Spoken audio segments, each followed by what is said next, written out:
Hey, guys, what's up? Welcome back to another video. Yeah, I've been wanting to react to this, so yeah, it's by Odd1sOut. It's called My Horrible Spelling. Yeah, so let's go. Okay, class, spell Wednesday. I don't know how to spell Wednesday. Well, James, just sound it out. Oh, okay. So, like this? No, James, it's Wednesday. Wednesday. You said sound it out, and that's how you sound it out. That's how you sound it out. You think you have it bad? Do is spelled with an X.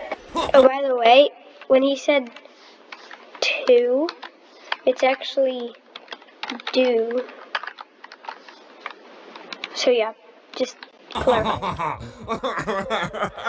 I think it comes to no surprise that I'm terrible at spelling. I feel like everyone in life falls into two categories. Either you're good at math and bad at reading, or you're weird. And if you've seen my other videos, you know that I'm a math boy. My mom told me that I have dyslexia because she has dyslexia and I have all the symptoms, but we never got that diagnosed by a doctor, so you can't make me take my meds, Mom. A lot of times what I do to cover up the fact that I spell lower than a first grade level is I will purposely misspell words to the point where it's obviously a joke. You thought I was doing that to be funny, but it's actually because I have zero self-confidence in my spelling and I don't want anyone to point out my mistakes. I mentioned this in a different video, but in elementary school, I was put into an honors program, and everyone had to take spelling tests a grade ahead of their level. And by everyone, I mean everyone except me, because I failed every single spelling test. So I had to take spelling tests that were on level. Ew. Every week when we took a spelling test, I would have to move to the back of the classroom, and the teacher would stand right next to me. She'd call out everyone else's word, which had like 8 syllables, like anti-disestablimentarianism, and then she'd turn to me and give me my on-level word. James, your word is cat. Cat. Also, one year our class did a spelling bee, and everyone had to participate, and like, I didn't even care that I was the first one out. Hey, that's almost my name. Another thing that I mentioned in a pretty old video is that I used to have a speech impediment when I was little. I couldn't pronounce my O's and I talked like this. I'm good now. Obviously. So every other day during school, I had to go to a speech therapy class, and one day the teacher who taught me how to pronounce my O's, we'll call her Miss... Hold on. A speech therapy... My Horibal spelling. Speech therapy class, and one day the teacher who taught me how to pronounce my O's, I'll call her Mrs. Kool-Aid, gave me this sheet of paper with a bunch of raindrops on it, and she said, for every raindrop on this page, say the word raindrop. But then she just left the room, and I said, I'm not gonna do this. I didn't say raindrop a single time, because like, no one was even there. No one would have seen me not saying raindrop. So why would I do something that I didn't want to do? But then, the funny part is, when she came back, she asked, are you finished saying your raindrops? No. Well, how many did you say? I didn't say any. You stupid child.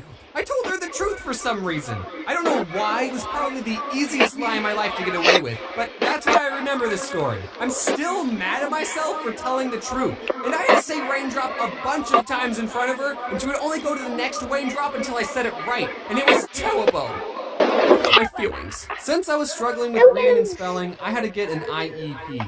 An incredible, excellent personality. Which meant I had to go to a special class for a little bit during school. And the teacher who taught this class was none other than Mrs. Kool-Aid. Oh yeah. I don't know why I said it like that. I don't remember anyone ever telling me I was put into a special needs class. I just remember going into speech therapy every other day, and then those classes slowly morphed into teaching me how to read and spell. I don't know, I thought reading this book would have helped me talk better. 2 other kids were in the reading class with me, and I remember the day when reading for me just clicked. Us 3 were given a simple sentence to read. It was about bees. It was so simple. It was literally just, to defend their hive from wasps, bees don't sting the wasp. Instead, they all crowd around the wasp and flap their wings to raise their body temperature, heating up the wasp until it dies. And then Mrs. Kool-Aid asked us, okay, how do bees defend against wasps? And the other 2 kids said, they sting them. And I said, what? No, you Moans! Didn't you read this? The words in this paper have meaning when placed in a certain order convey information. Also, I never want to get hugged by a bee. So I was in these classes all the way until the 6th grade. I was getting better at reading. It still wasn't great, but I was getting better at it. And one day, Mrs. Kool-Aid said, you know, James, you should try competing in the Battle of the Books. I had a Battle of the Books? Battle of the Books? Battle of the Books! Finally, reading sounds fun! At my school, Battle of the Books was this competition where students were given a list of 4 books to read within a time limit of like 2 months. I don't remember how long it was. And after however many months it was, the contestants would sit in an auditorium and take turns answering questions about the books. And whoever got the most questions right would get a pizza party. And that's where the battle part comes Pizza in. party. We'd kill each other for pizza. And then there were 2 more rounds, each with 4 more books, so there was a total of 12 books you had to read. And we were allowed to be with a partner, so my partner was TJ. Hey TJ, do you remember Battle of the Books? Yeah man, it was great. Now you're probably thinking that 4 books in 2 months isn't that hard, especially since they're kids' books. But as someone who didn't read any books on my own outside of school, it was a challenge. But I discovered a way to cheat the system. I discovered something called audiobooks. Instead of having to sit still and read the book, I could just have someone read the book to me. And I would get through the book so much faster. I'd be able to read a book in about 8 hours as opposed to reading a book never, because I would never be able to finish a book on my own. And I was actually able to understand what was going on. I legitimately thought that listening to audiobooks was cheating because of how well it worked. So I never told anyone my secret. Until just now.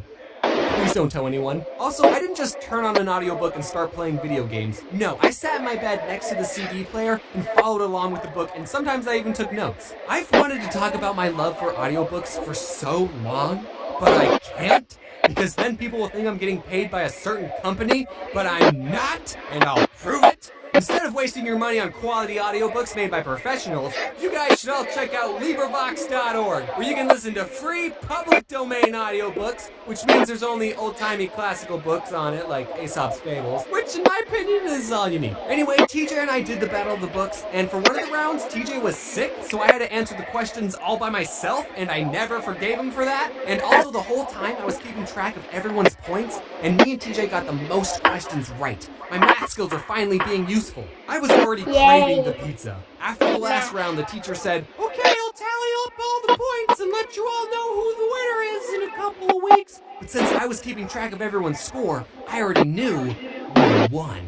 I turned to TJ and I said, "TJ, guess what?